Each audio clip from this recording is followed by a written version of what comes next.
Hit and Run. That's the name of the album, 1981. So I went 82 or 81. That rings a bell, actually. I wonder if there was a song called Hit and Run as well, but I've definitely heard that name, Hit and Run, associated with Girlschool in some way. Not heard it, but I've heard the name. In 2005, Hit and Run was ranked number 289 in Rock Hard magazine. Rock Hard magazine's books. I'm like Beavis and Butthead. Sounds like a supplement pill, doesn't it? Yeah. Beavis and Butthead. I'm like, Rock Hard. Hard rock.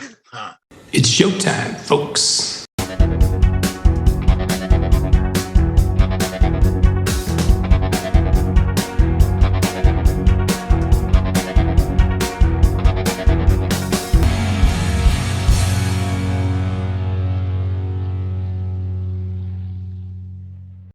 Hey everyone, and welcome to another episode of Into the Music.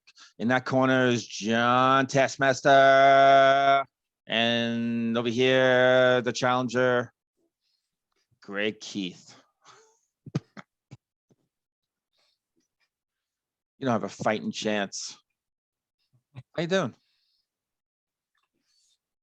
In the words of Igor Dragov, if he dies, he dies.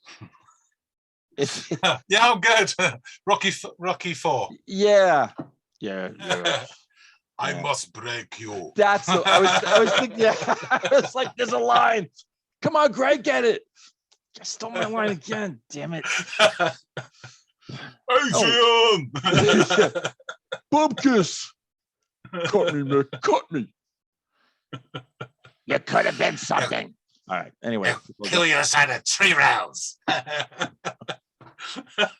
No, I've never seen it. No. Yeah. Hey, man. I got a really cool song for you. Yeah. Hey, before we talk about that, folks, if you really wind up liking this song, it sounds great. We have great chatter and all like that. Hit the like button and subscribe if you haven't already. Hop on board. We're moving and grooving. And that said, John, hop on board too. Hop into the Girlschool. Girlschool. Excuse me? Girlschool. Come on, let's go into Girlschool. Greg's medication's wearing off again. The song is "Come On, Let's Go," and it's by the group Girlschool. What'd you think I was doing? You think I'm a dirty old man here talking about Girlschool and "Come On, Let's Go"? Yeah, that's the name of the song. Have you heard it? Do you know the group? Do you know the song? I know the group, but I don't know the group, but I've heard of the group. They used to knock around with Motorhead. Yes. That's what I remember. And that's all I remember. I don't remember their tune. So wow, don't you know? Wow. I don't know what I don't know. Half the time I don't know what I know. Let's stay in this lane. All right, so you know the group, but really don't know their song. I don't think I know this song. And not this song. Okay. So I gave you a link. Go check it out. Come on back and let us know how Girlschool is. Come on, let's go. Toot toot.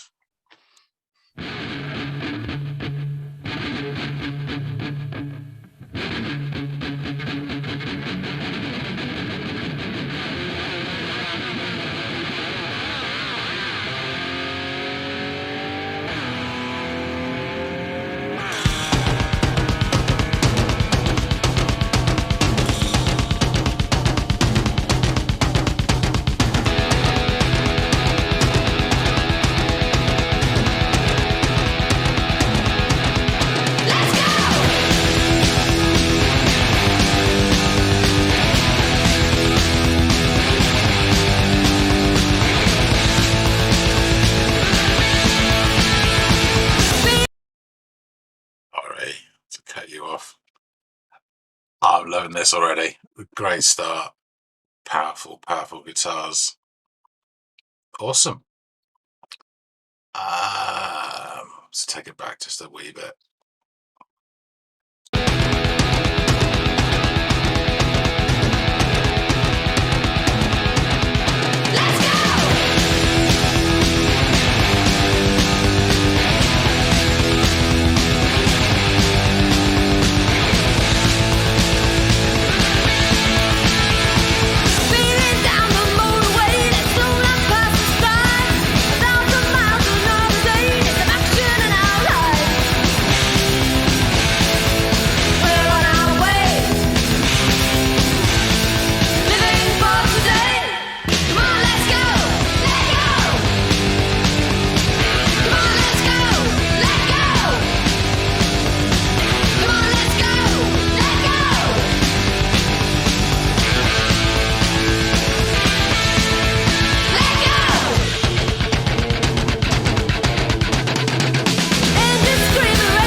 Guitars, drums, attitude.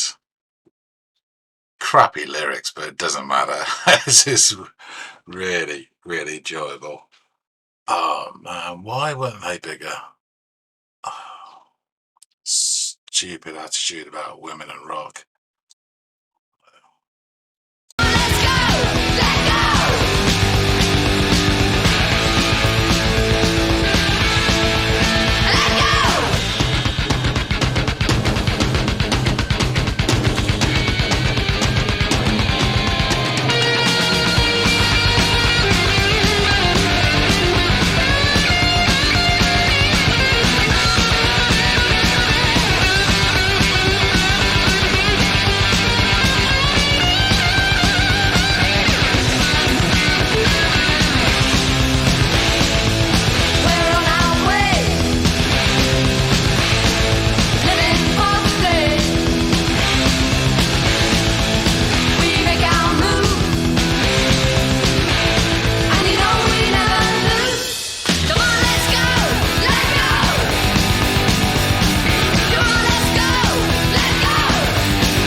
Awesome. Back to Greg. Hey, what say you? I say this. You gotta like this. You gotta like this. Come on, man. How can you not like the song? Okay. I don't gotta do nothing. Oh yeah. Yeah. Says me. No, I would say that this is a banger. It's absolute banger. And it got me thinking as well. So again, this is just them rocking out. It's not complicated. I had this idea in my head from them that they were kind of heavy metal, and this isn't. This is just pure rock. You know, this isn't heavy at all. I don't think, or for me anyway. You know, Motorhead were a lot heavier than this. You know, this is them just rocking out, and again, it's. I think I said in the reaction. There's the three things. You know, amazing energy. Yeah. Fantastic attitude. They're all clearly very skillful as well. And it just really bounced along. The lead singer, I don't know who she is. She's clearly got that fine line. I was thinking about this with female bands, between charisma and marketable appeal, sex appeal or whatever. Yeah. I guess a lot of it's identity now in terms of girls identifying with these, this. But back in the 80s, it's what they look like in a dress or whatever, and of course they weren't going for that. But she had charisma. There was about her personality. It wasn't about her looks.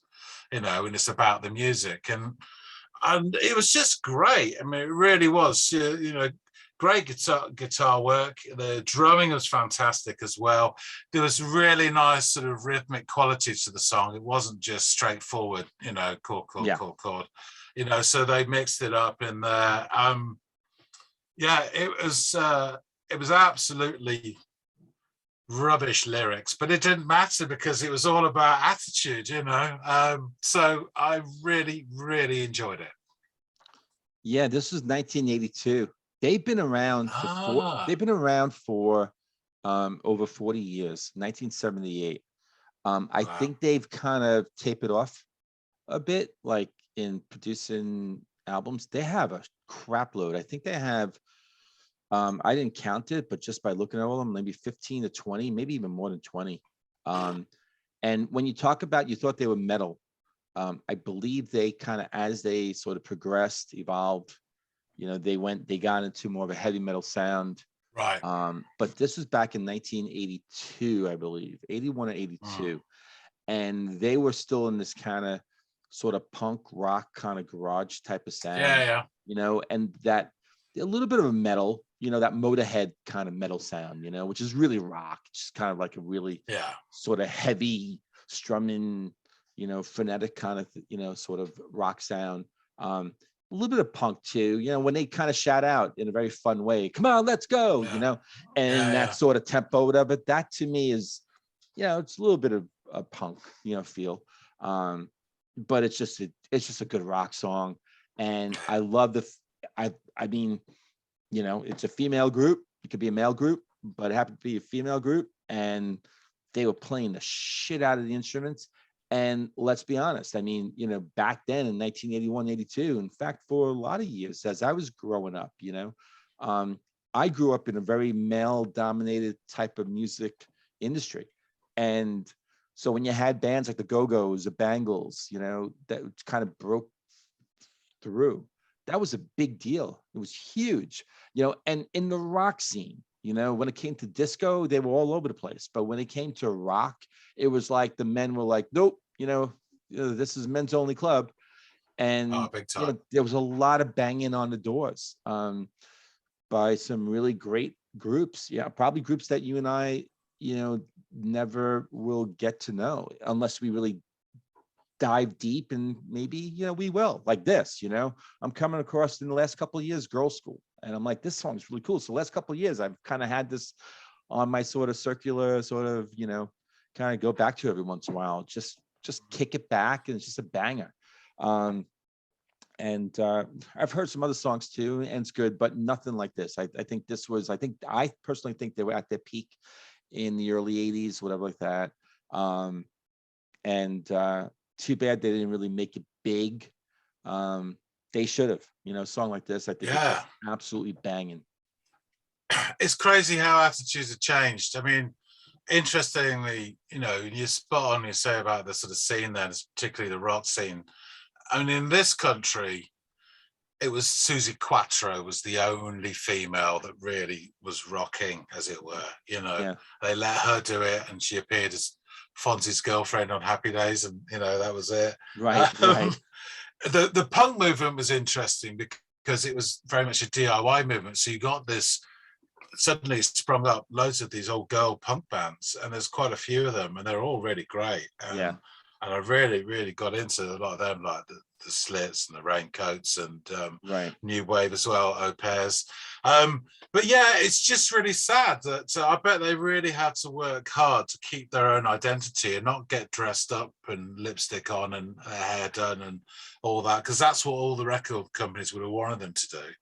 And it's strange because now, a band like this dropped in, and there's market, and they would market them as this rock band. I guess bands like Heart or whatever, with the two female leads, they prove that, there's money to be made. And I guess that's all the record labels care about.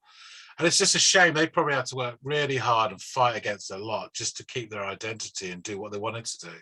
And it's sad, They probably have shame. They have stories to tell too, I'm sure. Sure. You want me to put the spandex outfit on?